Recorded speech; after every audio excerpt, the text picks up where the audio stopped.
Hi guys, Dawn here from Creative Appliques. In today's video, I'm going to teach you how to sew this awesome chenille heart.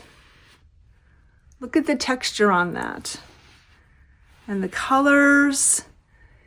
These are so fun to make. They come together so quickly, and the process is really simple. I'm going to go over the supplies with you, and I'm going to take you step by step through the process on how to do it, how to get the channels cut, and how to fray it. Hi, if you're new here, welcome to my channel. Thank you so much for being here. And if you're a subscriber, welcome back. Thank you for joining me again. If you haven't subscribed to my channel, please click that subscribe button. It really helps my channel to grow. I love making these videos for you. I enjoy connecting with you, teaching you new things, and also learning from you and learning from each other. So please click that subscribe button and the like next to it. So without further ado, let's get into exactly what we need to make this and how we're going to achieve it.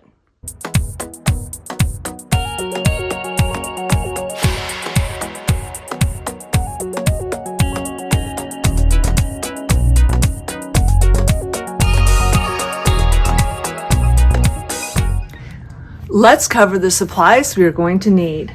Today I'm going to be stitching on this beautiful blank towel from All About Blanks. Gorgeous towel. So I've already marked it with my marking pen, but because I'm stitching on this towel, I don't want to have a heavy duty stabilizer on the back. So what I'm going to start with is I'm going to have a fusible mesh that I'm going to iron onto the back of the towel. Then I'm going to hoop the towel along with some tearaway stabilizer. That way at the end I can rip away this stabilizer, and I'll have some of the mesh here that will still maintain the integrity of the design in the towel, but I won't have that thickness and the heavy cutaway or medium cutaway showing through. You're also going to want to have some water soluble stabilizer topper, and you will see why when we get to that point. Of course, you're going to need your hoop. We are going to need 4 pieces of fabric that you will use, 1 for the base and then 3 for on top. We will cover that as we go. A ruler and a marking pen to mark the exact placement where you want to place your design. You are going to need some stilettos to help you hold some of the fabric, and also to hold the water soluble stabilizer. I'm using a 7511 needle in my machine.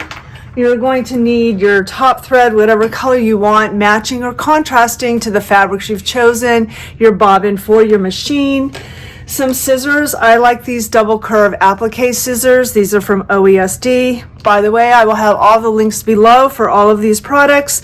And that's one of the ways you can help support my channel, is by using my links. And another pair of scissors as well. Some pins. You might want the pins to hold down the water soluble stabilizer. And then you will need the rotary and chenille slash cutter. Now you do not need this. You can use regular scissors, but when I demonstrate how easy it is to use this, you're going to probably want to grab yourself one. It's great because it has this area here that will slide right between the 3 top layers of fabric, but also not cutting the bottom layer of fabric. And then this is literally a grout brush. So this is what I use. It's got nice firm plastic bristles. I steer away from using any kind of metal bristles. I feel like it rips the fabric instead of frays it. So this is a grout brush. So I have already marked my towel where the center of my design is going to be, and I went ahead and ironed on the fusible mesh stabilizer to the back. You can see that. Now I'm going to hoop the towel along with my tearaway stabilizer. Open my hoop and place my tearaway stabilizer down. Take my towel, place it on top of, and then hoop it. So I'm looking at these guidelines right here, and the center of my design where I want it to be. Press down the front or the top that's away from you, and then press down right where closest to you. So now I'm ready to go and stitch the placement. So I have stitched the placement line. Now I want to talk a little bit about the fabric.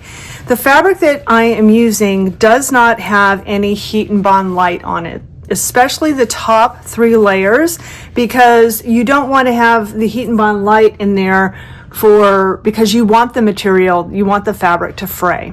So if you wanted to use some heat and bond light, you can use it on the back, the first piece that we're going to put down, but I don't feel like it's necessary because it's going to be stitched down in rows, and so it's not gonna really move anywhere. So now I'm just taking the first piece and I'm covering all of the stitching, and I am going to stitch this piece down. So I stitched down the tack down for this back piece. You can trim it now if you want to, close to the stitching. I like to do that all at the end, all in one step. So the next thing we're going to do is take the top 3 pieces and make sure they're covering all of the stitching. The measurements for each piece and the sizes are going to be in the PDF included with the purchase. So now that I have the 3 layers, you can pin them, tape them down would be the best if you want to do that. I don't have a problem, so I'm just going to leave it like this and I'm going to go stitch it. But if you feel comfortable, you can go ahead and pin them down or tape them down. So we have stitched the lines on the design, and now we are going to use this tool to get in there and trim it. As I mentioned, you can use scissors if you want to go between these channels. I just like using this tool because it makes it so much easier and faster. And then this helps prevent from getting underneath this bottom piece here and getting in the way. So honestly, this bottom piece was already tacked down, so if you end up catching it, you're not going to get any further than the tack down for the back piece. So this tool does come with different millimeters in width here. So depending on how thick the fabric you're using, how many pieces, you could use just 2 if you wanted to. You can use 3. If you were using something like flannel, it's a little bit thicker and it might be a little bit harder to get in there. So you might want to use some of the other sizes of this tool. So now, one of the things you can also do that might make it a little easier to get in there is to just take the 3 pieces, not the bottom piece, take the 3 pieces and just get it started with your scissors so that you already have a channel ready for this to go. And so I'll show you over here how it might, sometimes it could be a little challenging, but essentially you just press the button and press down the lever and just hold it, and just like that I've cut through the 3 layers right here. You can see the 3 layers are cut, and you can see the red down below. So I've cut through all 3 layers just that fast. One other thing you want to be really careful of too while you're doing this, like you're not dislodging the stabilizer, you're not pulling up on the fabrics so that you don't dislodge it from in the hoop. So making sure now I'm cut all 3 layers. Sometimes it helps to hold on to these little tails here that I've already cut so that it gives me some leverage.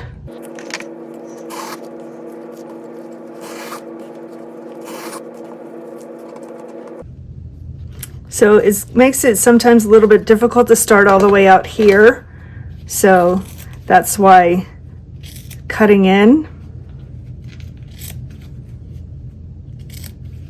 helps get it started somewhat, or it gives it something to grab onto, and then you can hold onto the ends like I was showing you. And if you have this tool and you're finding it's difficult to get in here, then change to a smaller millimeter of the guides.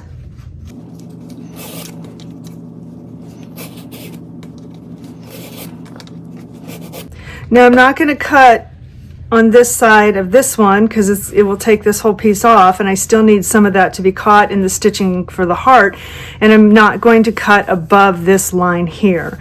So I do like to go back and double check to make sure that I have cut all 3 layers in all the channels. So one of the reasons why this is on a diagonal, the lines are, is because you want to cut the fabric on the bias. And so if we didn't cut the fabric on the bias like we are right now, we would have had to rotate all of the fabrics 90 degrees so that it would be on the bias if we did just straight across lines. So we want it to be on the bias because that's what's going to help it fray, and you'll see that later. So now I'm going to take, I have everything cut. I looked to make sure, I went through all the channels, everything is cut. Now I'm going to take my water soluble topper here, and I'm going to place it on top of to hold down these pieces. So now it is going to be the tack down for outside of the heart shape, and we want to make sure all these little pieces are not going to get caught in our presser foot. So the next thing is going to be the tack down for the heart, the top fabrics. So now that we've stitched down the top 3 pieces, I'm going to remove the water soluble stabilizer just from the outside. Actually, I take that back. I'm going to leave it right now. It helps to hold on to all of it to be able to cut when you're cutting these other pieces. So now you cut all of it, all 4 layers, and the water soluble stabilizer all at once.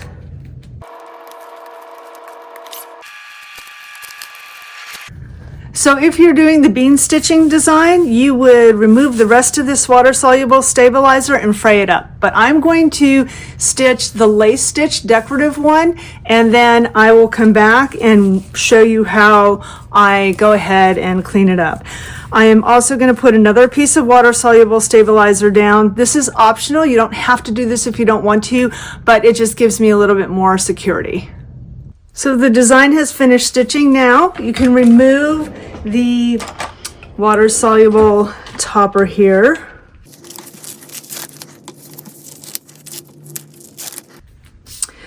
Now is when we use the brush. So I just like to do, for starters, going parallel to the lines.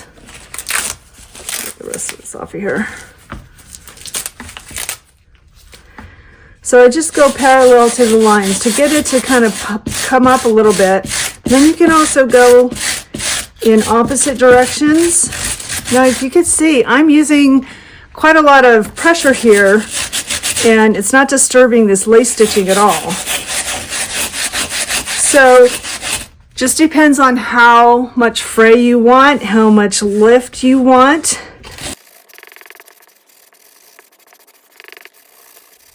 But you can see the more you work with it, the more it's going to fray.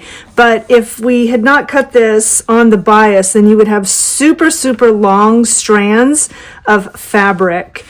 And the more you work with it, the more it's going to fray, the more it's going to have that raggy edge. But the more you wash it, the more it's used, it's also going to do the same thing as well. But look at that. And it comes together so fast. And I just love the lace stitching finish on it as well. It really gives it that extra pop. So I want to thank you so much for joining me today. Again, please share my videos with your friends, your sewing friends. Come join us in the Facebook fam group. Make sure to like, subscribe, and click that bell. And until I see you next time, guys, make your life creative. Thanks for joining me.